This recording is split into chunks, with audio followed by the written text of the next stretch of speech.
സർക്കാരിനെതിരെ വീണ്ടും ഓർത്തഡോക്സ് സഭ രംഗത്തെത്തുകയാണ്. മദ്യത്തിന്റെ ഉപഭോഗം കുറയ്ക്കേണ്ടതിന് പകരം മദ്യനിർമ്മാണശാലകൾക്ക് അനുമതി നൽകുന്നത് ലഹരി മാഫിയകൾക്ക് പാലൂട്ടുന്നതിന് തുല്യമെന്നും സഭ.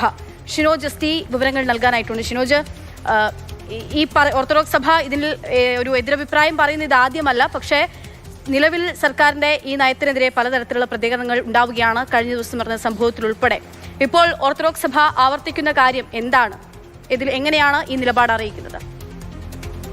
അക്ഷയ, മലങ്കര ഓർത്തഡോക്സ് സഭയുടെ പരിശുദ്ധ എപ്പിസ്കോപ്പൽ കോട്ടയം ദേവലോകത്ത് ഇന്നു മുതൽ തുടക്കമായിരിക്കുകയാണ്. ഇതിൽ നടന്ന ഒരു ചർച്ചയിലാണ് ഇപ്പോൾ വീണ്ടും ബ്രൂവറിക്കെതിരെ ഓർത്തഡോക്സ് സഭ രംഗത്ത് വരുന്നത്.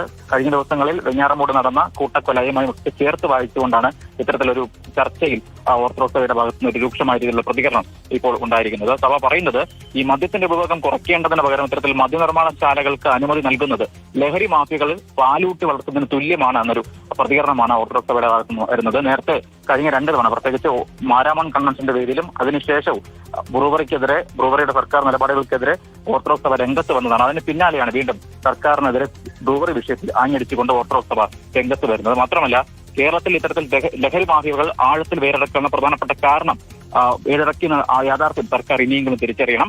മാത്രമല്ല, പോലീസ് റിപ്പോർട്ട് ചെയ്യുന്ന പല കേസുകളുടെയും പിന്നിൽ ഇത്തരത്തിൽ മയക്കുമരുന്ന് സംഘടനകളാണെന്നും മയക്കുമരുന്ന് മാഫിയകളാണെന്നും ഓർത്തഡോക്സ് സഭ പറയുന്നു.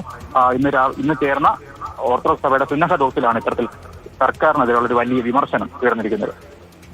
ശരി, ഷിനോജ് എസ്റ്റിയാണ് വിവരങ്ങൾ നൽകിയത്. ബ്രൂവറി തുടങ്ങാനുള്ള തീരുമാനത്തിനുൾപ്പെടെ നയം വ്യക്തമാക്കുകയാണ്, അല്ലെങ്കിൽ ആവർത്തിക്കുകയാണ് ഓർത്തഡോക്സ് സഭ.